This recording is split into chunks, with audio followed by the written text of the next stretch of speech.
Selon Sébastien Chantreau, sa maîtresse et lui ont ensuite transporté le corps inerte de Julien Thévenet dans le garage. Mais soudain... Julien s'est réveillé. Donc Sébastien, pour empêcher Julien de réagir, a frappé la tête de Julien contre le sol du garage, ce qui explique les blessures retrouvées lors de l'autopsie. Sébastien Chantreau s'empare alors du deuxième indice qui avait été retrouvé sur la scène de crime. Et il va s'emparer de la fourche qui se trouve dans le garage pour tenter de transpercer, de tuer sa victime à coups de fourche. Mais hélas, ça fonctionne pas. Toujours selon Sébastien Chantreau, Sophie Thévenet a pris alors les choses en main. Comme elle voit que Sébastien Chantreau n'est pas capable de faire l'essentiel, c'est-à-dire de tuer cet homme, elle va l'aider physiquement. Donc elle va le tenir, elle va même lui, d'après Sébastien Chantreau, introduire à un moment donné une surchaussure dans la bouche pour l'étouffer ou étouffer ses râles. Et puis elle va être derrière lui constamment. C'est-à-dire que elle va avoir ce rôle d'harceleuse, de lui dire qu'il est nul, qu'il faut y aller, quoi. Sébastien Chantreau a alors saisi la pioche et s'est agenouillé pour asséner 7 coups dans le thorax de Julien Thévenet jusqu'à ce que celui-ci rende son dernier souffle. Puis les amants se sont débarrassés de tous les indices susceptibles de les relier au meurtre. Évidemment, on s'en souvient, lorsque le voisin pénètre dans la maison, tout semble correspondre à un cambriolage, donc il faut mettre un petit peu de chantier dans la maison. Ensuite, ils se saisissent donc évidemment de leurs téléphones portables respectifs et ils prennent également celui de la victime. Donc les 3 téléphones partent en même temps que les 2 suspects sitôt le meurtre commis. Et enfin, ils se saisissent d'un sac dans lequel ils mettent donc ses gants, ils mettent les sachets que lui avait aux pieds. Sébastien Chantreau indique avoir jeté le sac contenant les gants et les surchaussures dans une benne à ordures. Les enquêteurs savent donc qu'ils ne pourront jamais le retrouver. En revanche, l'homme leur livre une information essentielle, le lieu où il s'est débarrassé des 3 téléphones portables. Il va expliquer que le téléphone de Sophie Thévenet et son téléphone vont être mis dans un canal et que le téléphone de Julien Thévenet va être jeté sur une voie ferrée qui se trouve à quelques mètres de la maison. Mais avant de se rendre sur place, les gendarmes veulent confronter Sophie Thévenet aux aveux de son amant.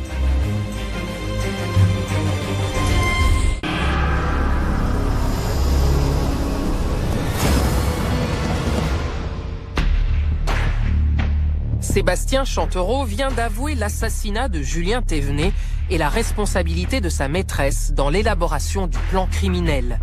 Les enquêteurs s'empressent donc de soumettre ses aveux à celle qui l'incriminent.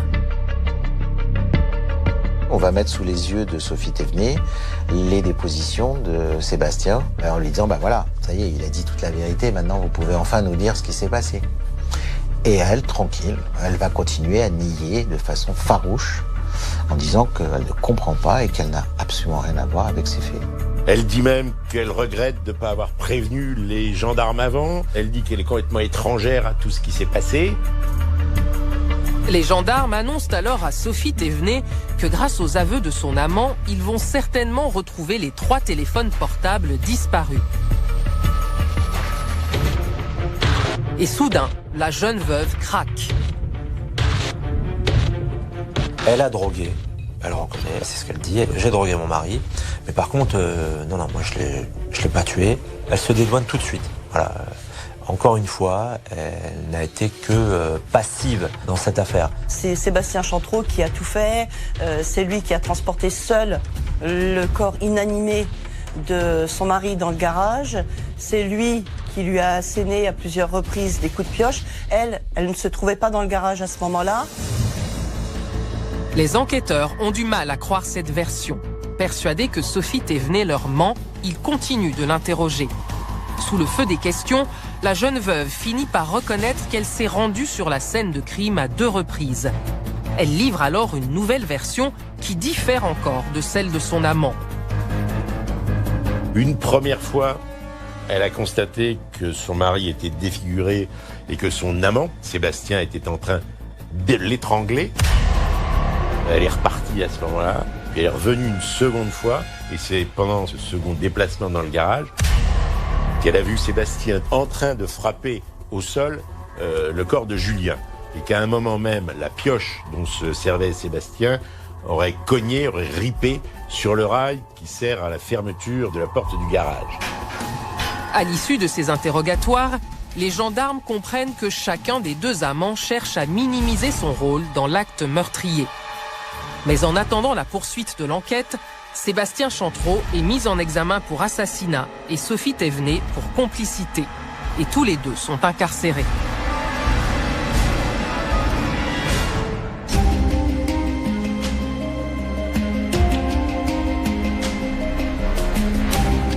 En espérant y récupérer des informations intéressantes, les enquêteurs partent à la recherche des 3 téléphones portables. Ils se rendent donc sur les lieux indiqués par Sébastien Chantreau. Les experts commencent par sonder le canal de la Marne et récupèrent effectivement les téléphones des deux amants. Le portable de Sophie Thévenet et de Sébastien Chantreau sont forcément dans un sale état puisqu'ils ont été dans l'eau pendant un moment. Ce ne sont pas des téléphones étanches, donc l'eau va rentrer, elle va oxyder les pistes, ce qui, en principe, est irréversible. Alors ils sont restés 2 semaines, 2 semaines c'est suffisant pour commencer à avoir des dégâts. Quant au téléphone de Julien Thévenet, il est retrouvé sur une voie ferrée. Celui-là n'a pas été immergé, mais il présente tout de même des dégâts importants. On peut imaginer qu'il a été abîmé par le passage de un ou plusieurs trains.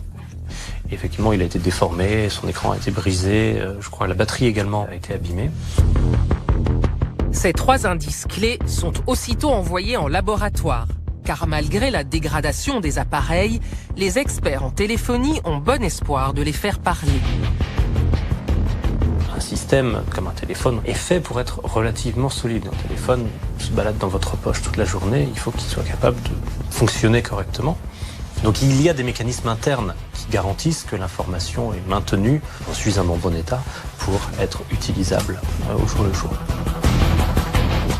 Effectivement, après avoir récupéré les éléments internes des 3 téléphones, les experts parviennent à les faire fonctionner à nouveau. Les composants essentiels qui contiennent l'information n'ont pas été abîmés dans ce processus. Et donc les enquêteurs ont pu extraire les informations qui les intéressaient par rapport à ça. C'est ainsi que les enquêteurs mettent la main sur les données stockées dans les téléphones, et notamment des SMS échangés par les deux amants au sujet du divorce du couple Thévenet. Il va tout me prendre. Il va prendre ma fille. Il va revendre la maison. Il ne te prendra rien, car il ne sera plus là. Il va tout me prendre. Laisse-moi, s'il te plaît. Non, je t'appelle dans 5 minutes. Tu me réponds, s'il te plaît. J'ai tout perdu.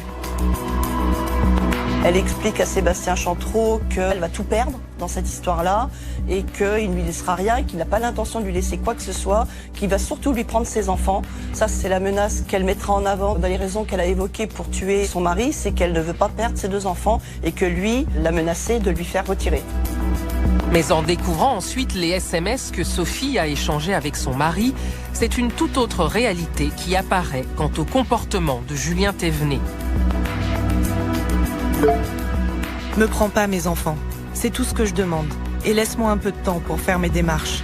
On en parle mercredi et on fait les choses ensemble, voilà. Ne t'inquiète pas pour les petits. On se rend compte, de par la nature des écrits, des SMS, qu'en fait Julien Thévenet est très avenant. Il est très sensible à la gestion de ce couple qui va plus bien et qui est en instance de divorce. Donc on a un homme qui veut que tout se passe bien. Voilà. De toute évidence, Sophie Thévenet a donc menti à son amant en lui affirmant que son mari était violent et qu'il exigeait la garde des enfants. Pour les enquêteurs, la femme n'avait alors qu'un seul but, pousser Sébastien Chantreau à commettre l'irréparable.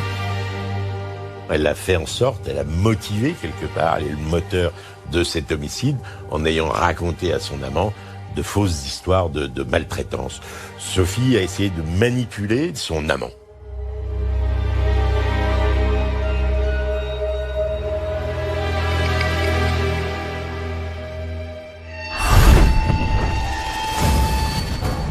Les enquêteurs ont désormais la certitude que Sophie Thévenet est bien l'instigatrice de l'assassinat de son mari et qu'elle a persuadé Sébastien Chantreau d'être son bras armé. Pour comprendre comment les deux amants ont pu passer à l'acte, leur expertise psychiatrique est ordonnée, à commencer par celle de la jeune femme. Ce qui est pointé, au-delà du fait qu'elle ne présente pas de troubles mentaux, c'est le fait qu'elle est très attirée par le fait de dominer ou de manipuler. Cette femme, finalement, vit, avant les faits criminels, deux histoires en parallèle, où elle domine deux hommes. Son mari, depuis assez longtemps déjà, et puis d'un autre côté, une relation avec l'amant, plus fragile, moins solide, et avec une passion donc pour cette femme, qui fait que il est un peu aveuglé. Pour les experts, c'est bien la fascination exercée par Sophie Thévenet sur son amant dans une relation de domination qui a poussé Sébastien Chantreau à accepter de tuer. On peut dire qu'il a été un bras armé, mais pas qu'un bras armé. C'est-à-dire qu'il n'aurait pas tué cet homme s'il n'avait pas connu sa femme. Mais après, c'est pas parce que on serait contraint à faire ça que la plupart d'entre nous le feraient. Évidemment qu'on ne ferait pas des choses comme ça, c'est inadmissible. Mais lui a été capable de le faire, il a été capable de l'admettre. Donc c'est pour ça que c'est à la fois un bras armé, mais c'est aussi un acte volontaire de sa part, puisqu'il a admis le fait de faire ça. Ainsi, selon les experts, la volonté de Sophie Thévenet d'assassiner son mari a pu être nourrie par la peur de perdre son pouvoir. Quand il annonce le divorce et le fait qu'il va s'autonomiser, c'est-à-dire échapper à la contrainte de sa femme et à sa manipulation, à sa mainmise sur lui, sur sa vie, sur son salaire. Sa femme vit ça comme le fait que le mari lui échappe, retrouve sa liberté en quelque sorte. Ça peut être évidemment un facteur déclenchant, un facteur précipitant, parce qu'elle sent que c'est la fin, que c'est fini. Mais ce n'est pas tout. En enquêtant sur le patrimoine du couple, les enquêteurs mettent la main sur un ultime indice. Ils constatent alors que Sophie Thévenet avait un autre intérêt, très matériel cette fois, à se débarrasser de son mari. Il y avait un mobile très sérieux dans cet homicide, que Sophie est une femme vénale, qu'elle est très attirée par l'argent, que si son mari mourait, les traites de la maison, le crédit de la maison disparaîtrait puisqu'il y a une assurance. Les gendarmes découvrent aussi l'existence d'un contrat d'assurance vie souscrit par Julien Thévenet au bénéfice de sa femme pour un montant de 200 000 €. Elle sait qu'elle va toucher une assurance vie, elle sait que la maison va être payée. Et voilà, on a le mobile. On a le vrai mobile dans cette affaire. C'est l'argent.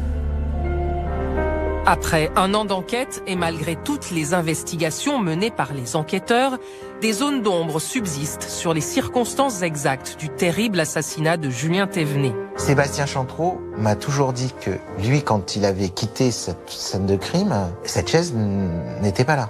Enfin, en tout cas, il n'y avait pas de chaise. Donc la seule hypothèse qu'on peut émettre, c'est que le lundi matin, lorsqu'elle est venue pour aller chercher son voisin pour dire qu'elle avait été cambriolée, elle est passée certainement par chez elle, qu'elle est rentrée dans le garage et qu'elle y a elle-même déposé cette chaise qu'elle a mis à califourchon sur le corps de son mari. En plus de son acte odieux, Sophie Thévenet n'a pas hésité à salir la mémoire de son mari en l'accusant d'être violent. La famille de Julien Thévenet a toujours très mal vécu ces dires, ces accusations. Ça ne correspondait pas du tout à leur fils. Il fallait rétablir la vérité. L'enquête a permis de rétablir l'honneur, la probité, l'honnêteté qui transpirait de la personnalité de Julien Thévenet.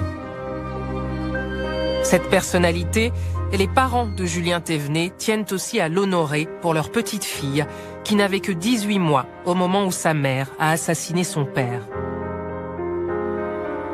Il existe une victime dont on parle peu dans ce dossier. C'est l'enfant qu'ont eu en commun Julien et Sophie Thévenet. Une enfant qui est maintenant sous tutelle des parents de Julien Thévenet et qui veulent tourner la page. On a l'impression avec Julien Thévenet que ça a été une vie fauchée. Tout s'ouvrait à lui, il avait tout pour être heureux. Et puis finalement, il n'est pas tombé sur la bonne personne. On a cette impression de gâchis énorme alors qu'il avait tout pour être heureux.